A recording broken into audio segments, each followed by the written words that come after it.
Halo sobat sekalian, selamat datang kembali di channel Rekap Komik. Sebelumnya Mimin mau ucapkan terima kasih bagi kalian yang telah mensupport channel ini.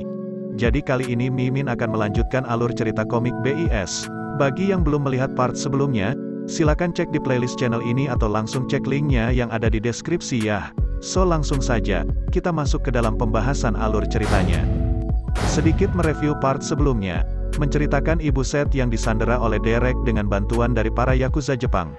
Seth yang mengetahui hal itu, sontak dibuat sangat marah dan segera bergegas untuk menyelamatkan ibunya. Namun sesuatu hal yang tak terduga pun muncul, ibu Seth yang nampak sangat lemah itu, ternyata memiliki kemampuan yang sangat hebat, bahkan Derek dibuat sangat ketakutan. Sehingga Seth yang menyaksikan hal tersebut, dibuat sangat terkejut dan bingung apa yang sebenarnya terjadi kepada ibunya. Setelah itu, kita pun diperlihatkan sedikit profil mengenai Rodney Kang yang merupakan supir pribadi Seth, yang dimana diceritakan bahwa Rod memiliki senjata khususnya yang berupa tongkat. Serta diceritakan, bahwa jika ia menggunakan senjatanya itu, ia akan bertarung layaknya iblis. Dan pada akhir chapter sebelumnya, Paman Seth juga meminta kepada Rodney untuk mencari seseorang agar bisa masuk ke dalam sekolah, sebagai seorang pelajar sekaligus pengawal Seth. Oke, siapakah yang akan menjadi pengawal Seth tersebut? Kita akan segera mengetahuinya. So langsung saja, kita masuk ke dalam pembahasan ceritanya. Pada awal chapter kali ini, kita akan diperlihatkan Midouki Ryushin yang merupakan salah seorang dari 3 pemimpin kelompok Yakuza Jepang, yang sebelumnya memberikan bantuan pasukannya untuk membantu Derek dalam melakukan kudeta. Derek pun sebelumnya telah gagal 2 kali dalam melakukan rencananya tersebut. Di dalam ruangan tersebut, Ryushin sedang menerima laporan dari salah seorang anak buahnya, yang mengatakan bahwa ia telah gagal membantu Derek melakukan kudeta. Hal itu pun membuatnya berkata bahwa hal inilah, yang membuat kita tidak bisa percaya dengan orang Korea, dan orang yang dimaksudnya adalah Derek. Kemudian anak buahnya itu bertanya kepadanya, jadi apa yang harus mereka lakukan selanjutnya pada Sunshine Group? Mengingat Derek sudah tidak bisa lagi dipercaya untuk melakukan misi tersebut, Ryushin pun berpikir bahwa pimpinan mereka adalah seorang yang masih sangat muda. Jadi ia hendak mengirimkan salah seorang anak buah terbaik mereka yang bernama Akira. Mendengar hal tersebut, lantas membuat anak buahnya merasa sangat terkejut. Ryushin pun berkata, bahwa jika mereka ingin mengalahkan Sunshine Group, maka mereka harus menggunakan semua yang mereka punya. Jadi siapakah sosok Akira tersebut? So kita akan segera mengetahuinya, jadi tonton terus videonya hingga selesai. Oke, sebelum lanjut, silakan dukung channel ini agar bisa berkembang, dengan cara like, share, dan subscribe ya. Di sisi lain, di ruangan kepala sekolah SMA Yongjin, guru olahraga yang ada di ruangan itu, sekarang nampak dirinya yang sekarang menggunakan jas hitam yang rapi, tak seperti biasanya yang menggunakan pakaian olahraga, karena sekarang ia telah resmi menjadi kepala sekolah di SMA tersebut, atas perintah langsung dari Paman Seth, yang dimana hal itu terjadi, setelah sekolah tersebut telah menjadi milik Sunshine Group sepenuhnya.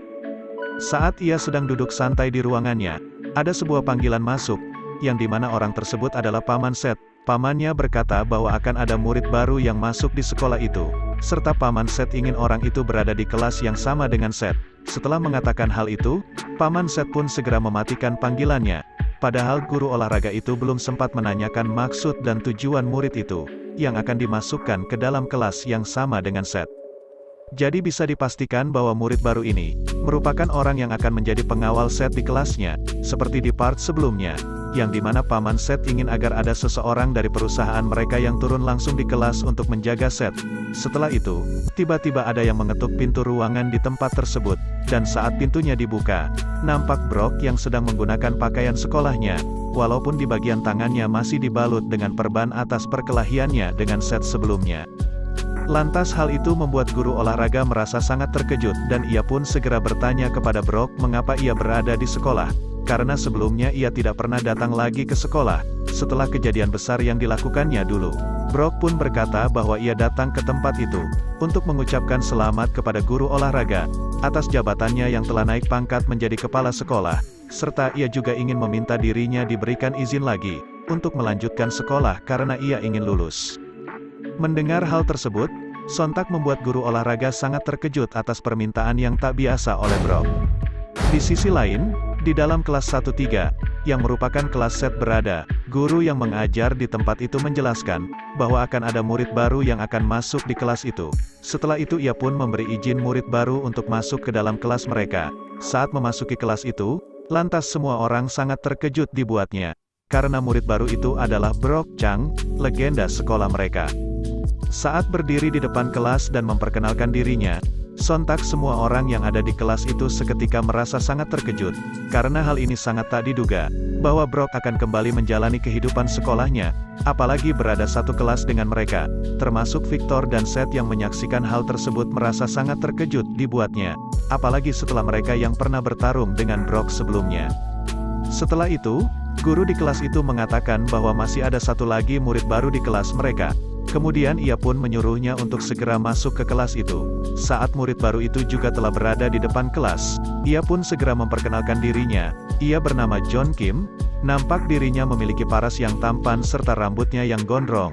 Lantas para murid perempuan pun dibuat sangat terpesona melihat dirinya. Sementara itu para murid pria yang ada di kelas itu merasa sangat iri akan ketampanannya itu. Melihat hal itu, lantas guru yang ada di kelas itu dibuat bingung akan kedua murid itu yang tidak nampak seperti murid SMA pada umumnya. Setelah itu, mereka berdua pun diarahkan untuk segera duduk di kursi kosong yang ada di belakang, yang dimana, kursi mereka bersebelahan dengan kursi Seth dan Victor. Saat mereka berdua melangkahkan kakinya menuju ke kursi mereka, lantas semua pandangan tertuju kepada mereka, serta sesaat Brock pun berhenti, dan menatap Seth yang ada di hadapannya itu. Namun Seth hanya menanggapinya dengan tersenyum melihat Brock, seakan dirinya merasa kehidupan sekolahnya pasti akan lebih menarik lagi. Sementara itu, di luar sekolah, ada sebuah mobil yang baru saja tiba di sekolah tersebut. "Kita sudah sampai Nona Akira," ujar supir itu terhadap orang yang dibawanya. Dan akhirnya kita pun diperlihatkan sosok dari Akira, utusan dari Ryushin, ketua kelompok Yakuza Jepang tadi. Nampak Akira yang memiliki paras cantik serta menggunakan pakaian sekolah khas murid Jepang pada umumnya. Jadi dia berada di sekolah ini, aku jadi tidak sabar untuk bertemu dengannya, ujar Akira sembari ia tersenyum sinis seakan merencanakan sesuatu. Kemudian scene berpindah kembali ke kelas 1-3. Brock dan John yang telah duduk di kursi baru mereka masing-masing. Sementara itu, Victor dan Seth yang seperti biasa hanya bisa tertidur di mata pelajaran mereka. Kemudian guru di kelas itu pun menyampaikan bahwa besok mereka akan mengadakan perjalanan sekolah. Namun para murid di kelas itu hanya bisa terdiam, karena masih merasa ketakutan atas kembalinya Brock ke sekolah mereka.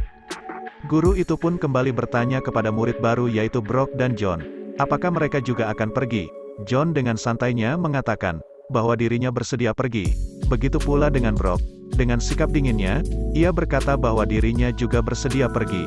Setelah itu, guru itu pun mengakhiri mata pelajaran mereka. Sebelum ia pergi, ia berpesan agar para murid yang ada di kelas itu, agar bisa berteman dengan mereka berdua. Setelah guru itu pergi dari kelas itu, tiba-tiba Brock pun berdiri dari kursinya. Ia pun seketika berhadapan langsung dengan Seth dan Victor yang ingin keluar dari kelas itu. Sontak hal itu pun membuat Seth seketika berpikir, apa maksud dari Brock yang menghadangnya itu? Sementara itu, Victor pun berpikir kemungkinan Brock ingin membalaskan dendamnya, setelah ia dikalahkan oleh Seth sebelumnya.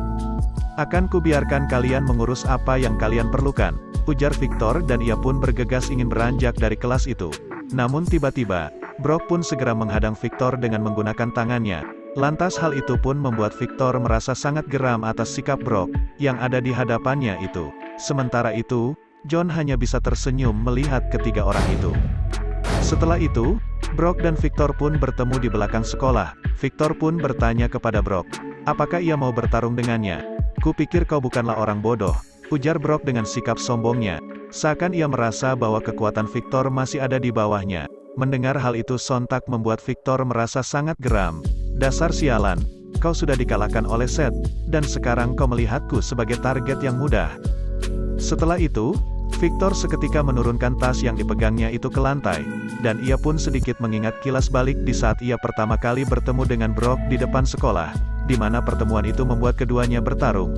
Namun guru olahraga dengan sigap menghentikan perkelahian mereka saat itu.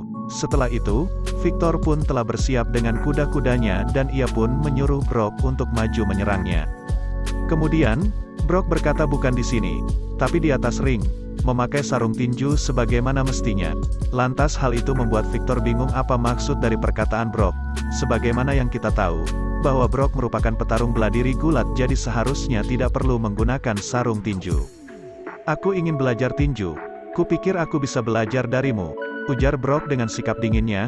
Sontak hal itu pun membuat Victor merasa sangat kebingungan, karena secara tiba-tiba Brock ingin diajarinya teknik bertinju. Padahal ia berpikir bahwa Brock ingin menantangnya bertarung, namun malah Brock meminta agar diajar olehnya. Singkat cerita, sepulang sekolah, Seth yang sedang beranjak dari sekolah, tiba-tiba Sophie pun datang menghampirinya. Sophie pun bertanya kepada Seth, apakah ia memiliki waktu luang di hari Sabtu, karena ia memenangkan 2 buah tiket gratis menonton film di bioskop, dan ia ingin Seth menemaninya, sembari ia memperlihatkan tiketnya itu kepada Seth. Dan dengan wajah tersenyum Seth mengiyakan ajakan Sophie tersebut. Mendengar jawaban Seth, seketika Sophie pun sedikit terkejut dan menarik napas leganya. Dalam benaknya merasa sangat senang karena akan menghabiskan waktu berdua dengan Seth. Seth yang melihat Sophie begitu senang karena hal itu, ia pun memiliki ide untuk mengajak Sophie untuk membeli cemilan saat itu juga. "Hei Sophie, apa kau punya waktu hari ini? Apa kau ingin pergi beli cemilan? Aku menemukan tempat yang sangat bagus baru-baru ini," ujar Seth kepada Sophie. Mendengar hal itu, lantas seketika membuat Sophie terkejut. "Baiklah, kebetulan aku juga lagi lapar," ujar Sophie, sembari ia tersenyum gembira mendengar ajakan Seth, dan mereka berdua pun pergi ke tempat yang dimaksud oleh Seth tadi. Di perjalanan nampak keduanya yang saling mengobrol dengan perasaan bahagia, seakan dunia milik mereka berdua. Sementara itu, Rodney yang sedang menunggu Seth di dalam mobil, tiba-tiba seseorang pun datang menghampirinya. Lantas ia pun berkata, "Ada apa? Bagaimana jika bos kita mengetahuinya?" "Jangan khawatir, bos kita sedang pergi berkencan," ujar orang itu. Dan orang itu adalah John Kim, salah seorang murid baru di kelas Seth, yang baru saja bergabung di kelas Seth tadi. Jadi John adalah orang yang dipercayakan oleh paman Seth, untuk menjadi mata-mata, sekaligus pengawal Seth di dalam kelas, tanpa sepengetahuan Seth. Oleh karena itu, tadi Rodney khawatir karena tiba-tiba John menghampirinya. Ia tidak ingin bos mereka yaitu Seth mengetahui fakta tersebut. Mendengar perkataan John bahwa Seth sedang pergi berkencan, lantas membuat Rodney merasa sangat kebingungan, karena selama ini Seth tidak pernah pergi berkencan dengan seseorang. Kemudian, John meminta rokok kepada Rodney. Ia merasa pekerjaannya saat ini sangat melelahkan, karena berakting seharian menjadi murid sekolahan yang tidak bisa merokok. "Apa kau gila, merokok dengan menggunakan seragam itu?"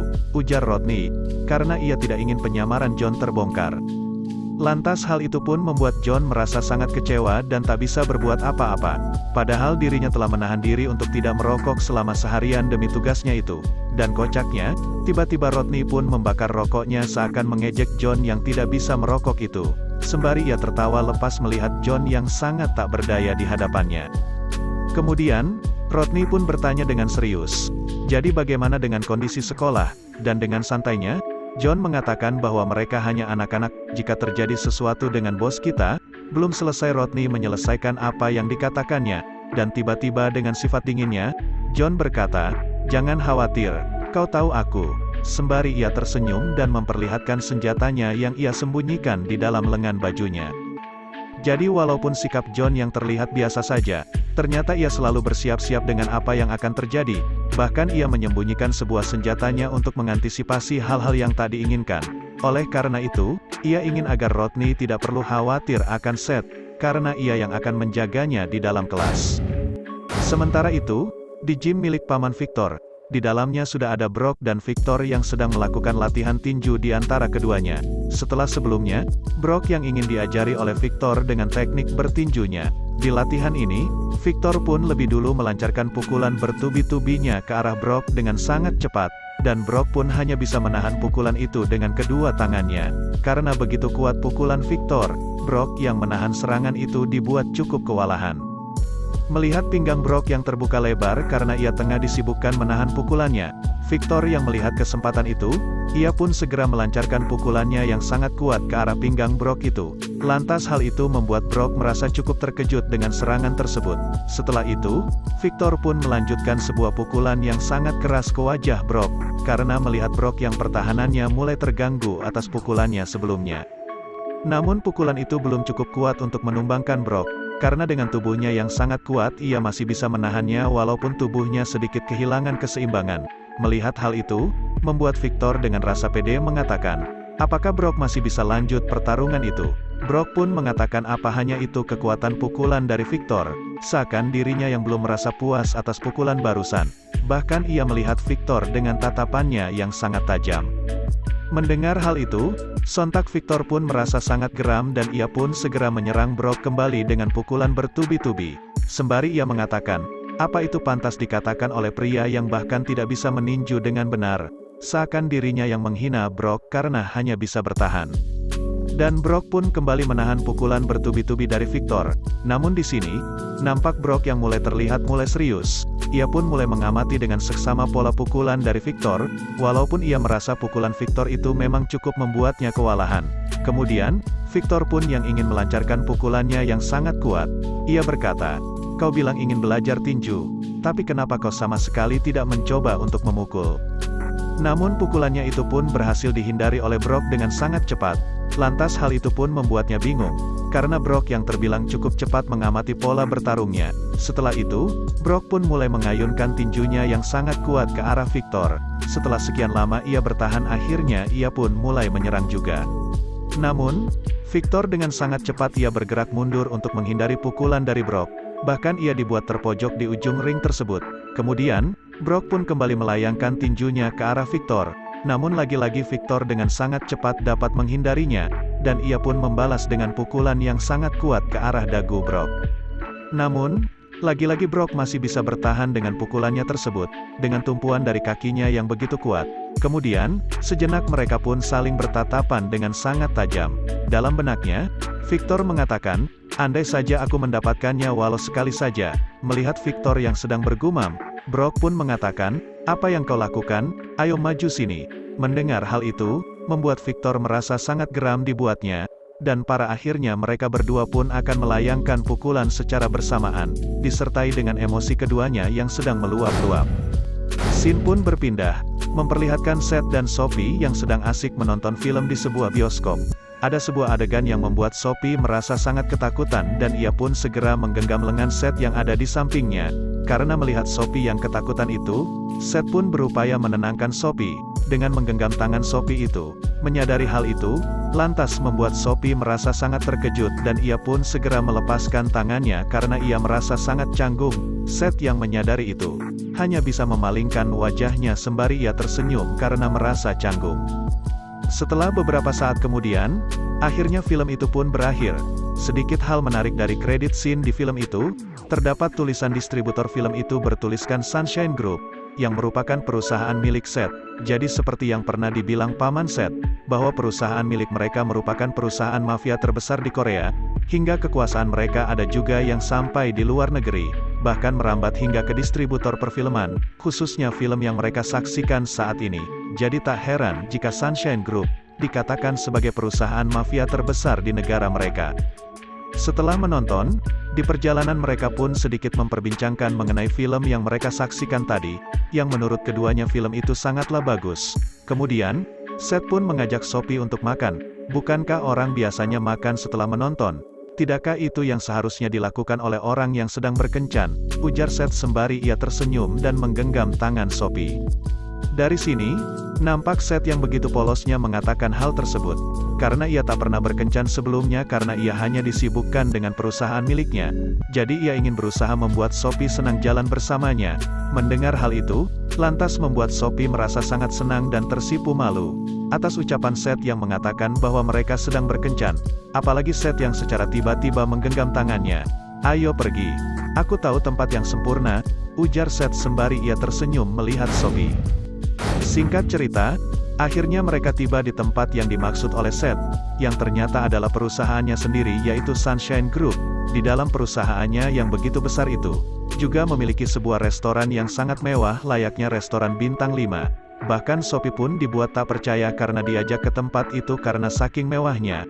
Dengan perasaan sedikit khawatir, Sophie pun mulai berbisik kepada Seth agar tidak terdengar oleh orang lain. Ia berkata, bukankah di sini mahal? Menanggapi hal itu, Seth pun hanya bisa tersenyum, dan ia berharap agar Sophie tidak perlu cemas akan hal itu. Kemudian datang seorang pelayan, yang membuat Sophie sedikit terkejut, karena ia merasa hampir ketahuan sedang menanyakan hal itu kepada Seth. Apalagi pelayan tersebut yang terlihat sangat profesional yang sangat berbeda dengan pelayan restoran biasanya. Dan pelayan itu pun segera menyajikan pesanan mereka. Setelah pelayan itu pergi, akhirnya tersisa mereka berdua. Sophie yang masih merasa cemas, dipikirnya makanan itu terlalu mahal bagi mereka, dan dengan santainya, Seth berkata, "Kau tidak perlu mencemaskan hal itu, karena ini semua gratis. Lebih tepatnya, ini perusahaanku, jadi aku bisa makan gratis." Mendengar hal itu, lantas membuat Sophie merasa sangat terkejut atas perkataan Seth barusan.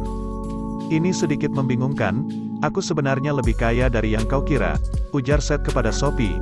Untuk meyakinkan Sophie agar tidak perlu mengkhawatirkan masalah biayanya, berharap Sophie bisa makan dengan tenang. Sophie yang mendengar penjelasan dari Seth, ia pun hanya bisa menundukkan kepalanya sembari ia sedikit tersenyum. Melihat hal itu, Seth pun berkata, "Apa kau pikir aku berbohong?" Bukan begitu maksudku," ujar Sophie yang merasa panik. "Lalu kenapa kau tertawa?" tanya Seth. "Karena aku iri saat kau bilang kau kaya," ujar Sophie dengan perasaannya yang masih agak canggung. Dan tiba-tiba Seth pun mengatakan, "Jadi kapan kita pergi untuk kencan berdua?" Sembari ia tersenyum bahagia melihat Sophie. Lantas mendengar hal itu, membuat Sophie merasa hatinya sangat berbunga-bunga, yang seakan Seth ingin hubungan mereka tidak berakhir sampai di sini saja. Dan sampai di sini dulu pembahasan alur cerita kali ini. Jadi bagaimanakah kisah seru Seth selanjutnya? Kita akan mengetahuinya di video-video selanjutnya. So jangan lupa like video ini, serta subscribe juga channel ini ya, sebagai dukungan kalian untuk channel ini agar bisa berkembang.